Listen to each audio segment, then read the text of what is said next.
서울 연희동의 한 고급 단독주택 지하실. 그곳에는 무게가 100kg을 훌쩍 넘는 육중한 철제 드럼통 하나가 놓여 있었다. 집주인이 여러 번 바뀌는 동안에도 그 무거운 통을 치우려고 엄두를 내는 사람은 없었다. 그렇게 15년이라는 긴 세월 동안 지하실의 어둠 속에 방치되어 있던 드럼통은 어느 화창한 가을날 한 남자의 단순한 호기심에 의해 마침내 굳게 닫힌 뚜껑을 열게 된다. 그리고 그 안에서는 15년간 숨겨져 있던 끔찍하고도 슬픈 비밀이 세상 밖으로 모습을 드러냈다. 사건의 발단은 2007년으로 거슬러 올라간다. 1968년 9월 3일생으로 당시 39세였던 집주인 김상민은 이 연희동 주택에 입주한 지 5년째 되는 해에 다른 곳으로 이사를 계획하고 있었다. 2007년 10월 18일 목요일 아침, 이사를 앞두고 불필요한 짐을 미리 정리하기 위해 김상민은 인부들을 불러 집안 곳곳을 치우기 시작했다. 크고 작은 가구와 폐기물들이 집 밖으로 옮겨지던 중 지하실에서 작업을 하던 한 인부가 문제의 드럼통을 발견했다. 표면은 붉게 녹슬어 있었고 적혀있던 글씨마저 형체를 알아볼 수 없을 정도로 낡은 통이었다. 인부가 통을 들어 올리려 안간힘을 썼지만 통은 꿈쩍도 하지 않았다. 결국 다른 인부 2명이 더 합세해 끙끙댄 끝에야 겨우 지하실 계단을 타고 마당 한 구석으로 드럼통을 끌어올릴 수 있었다. 숨을 헐떡이던 인부 중 한 명이 김상민에게 말했다. 사장님, 이 통은 너무 무거워서 도저히 트럭에 못 싣겠습니다. 여기다 둘 테니 따로 처리하셔야겠습니다.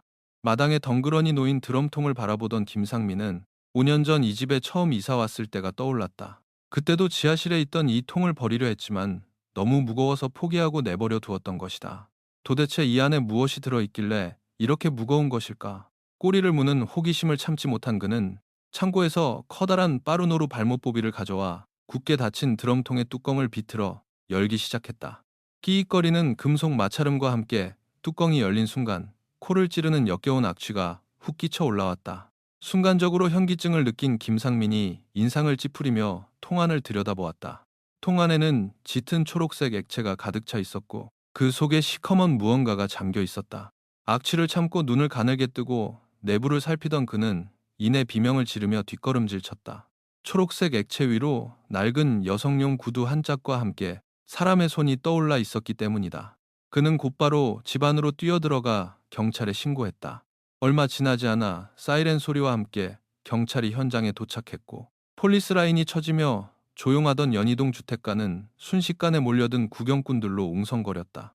경찰은 섣불리 통을 뒤집었다가 증거가 훼손될 것을 우려해 208리터 용량의 무게가 160kg에 달하는 이 드럼통을 통째로 국립과학수사연구원으로 이송했다.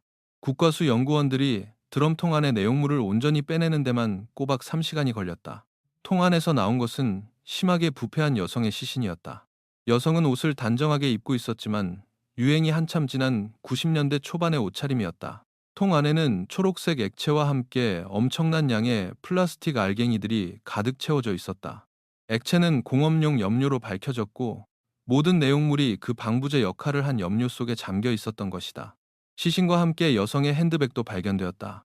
그 안에는 화장품 팩트, 빗, 속눈썹 뷰러, 낡은 수첩, 그리고 2개의 금속 반지가 들어 있었다.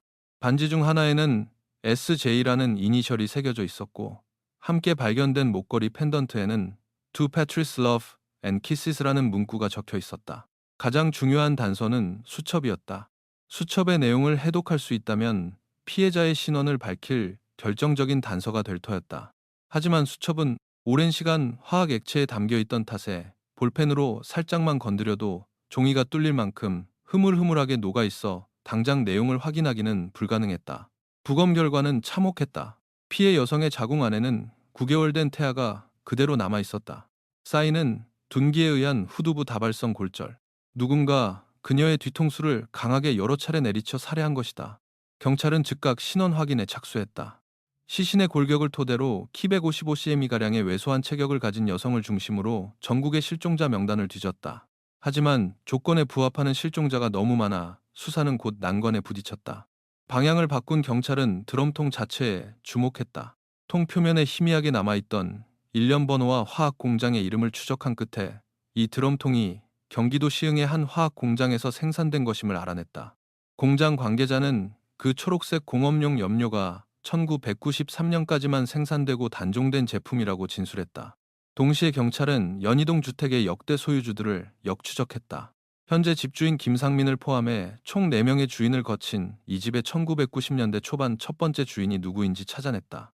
그는 1940년 3월 8일생으로 현재는 은퇴 후 제주도에 내려가 노후를 보내고 있는 박동철 당시 67세이었다.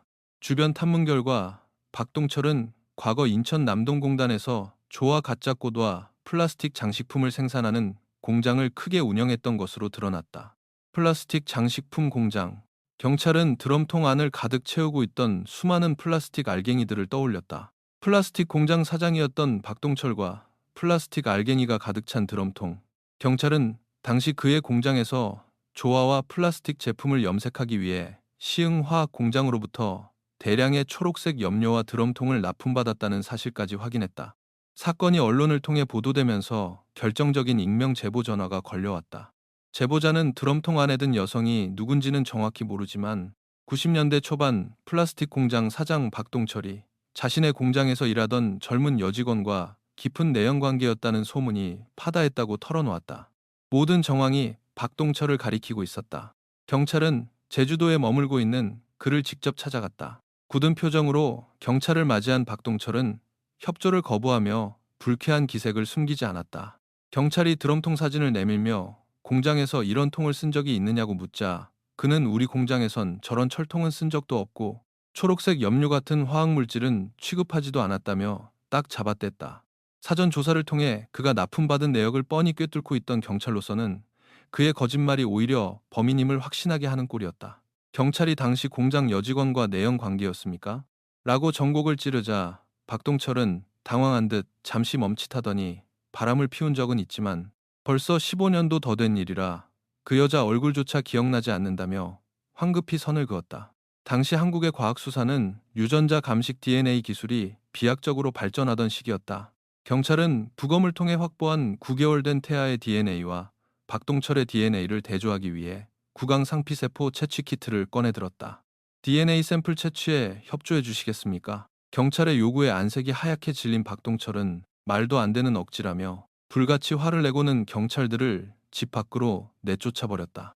그 무렵 국과수에서는 기적적인 소식이 들려왔다. 첨단 보건 기술을 동원해 액체에 녹아내리던 수첩의 내용 일부를 살려낸 것이다. 수첩의 한 페이지 둘째 줄에는 박 사장님이라는 글자와 함께 연락처가 적혀 있었지만 이미 없는 번호였다. 하지만 다른 페이지에서 야학교사 최미영이라는 이름과 전화번호가 복원되었다. 경찰은 즉시 1964년 5월 12일생인 최미영, 당시 43세에게 연락을 취했다. 경찰의 설명을 묵묵히 듣고 있던 그녀는 떨리는 목소리로 드럼통 속 임산부의 정체를 단번에 지목했다. 수진이네요. 이수진.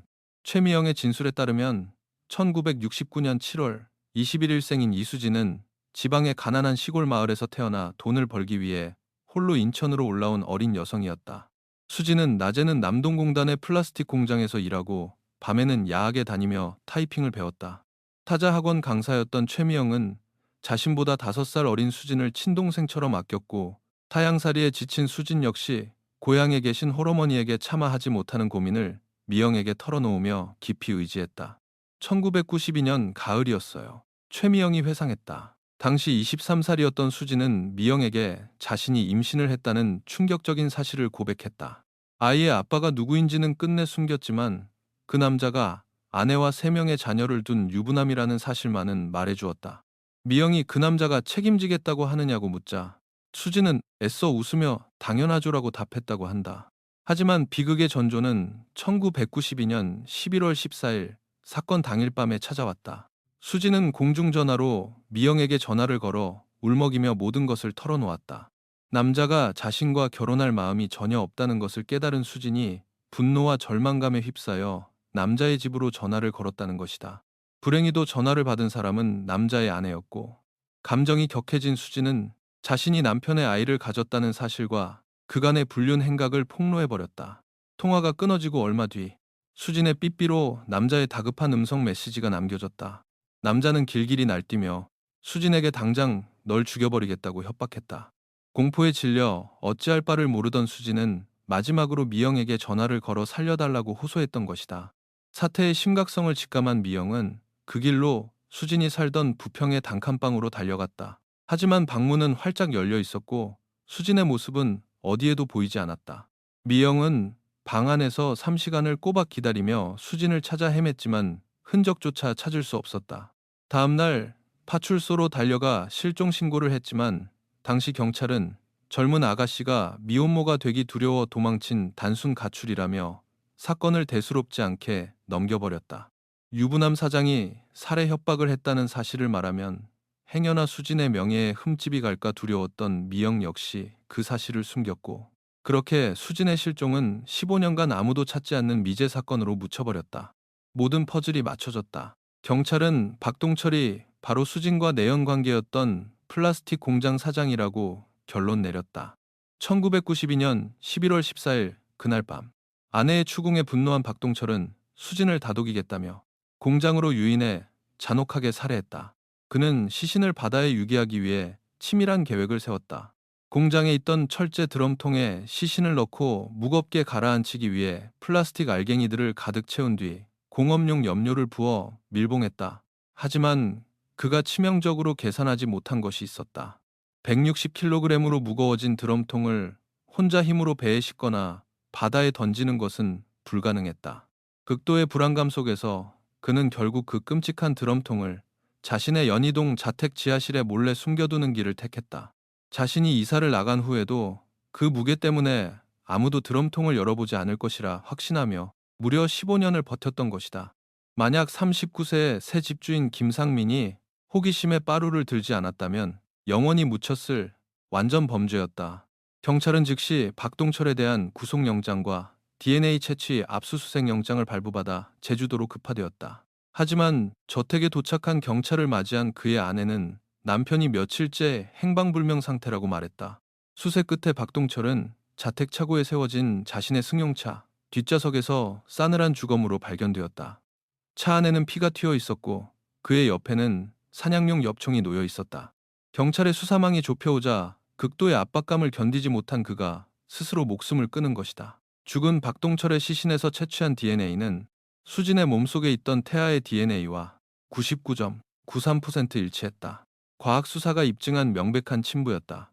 사건의 모든 진실이 세상에 드러났지만 가해자가 사망함에 따라 사건은 공소권 없음으로 종결될 수밖에 없었다. 당시 사건을 밀착 취재하던 한 시사 프로그램의 PD는 수진의 연고지를 수소문한 끝에 전라도의 한 시골 마을에서 그녀의 노모를 찾아냈다. 이미 여든을 바라보는 백발의 노모는 15년 만에 차가운 유골이 되어 돌아온 딸의 소식에 바닥에 주저앉아 오열했다. 내 새끼가. 그 어두운 통 속에서 얼마나 무섭고 추웠을꼬. 노모의 유일한 소원은 서울로 돈 벌러 간 딸을 다시 한번 품에 안아보는 것이었지만 23살의 수지는 잔혹한 치정극의 희생양이 되어 목숨으로 그 대가를 치러야 했다. 국과수가 복원해낸 수진의 낡은 수첩 마지막 페이지에는 액체에 번져 희미해진 글씨 하나가 남아 있었다. 그것은 살해당하기 직전 혹은 자신을 버린 박동철을 향해 수진이 마지막으로 남긴 원망이자 절망의 기록이었을지도 모른다. 진실을 말했다고 나를 미워하지 마세요.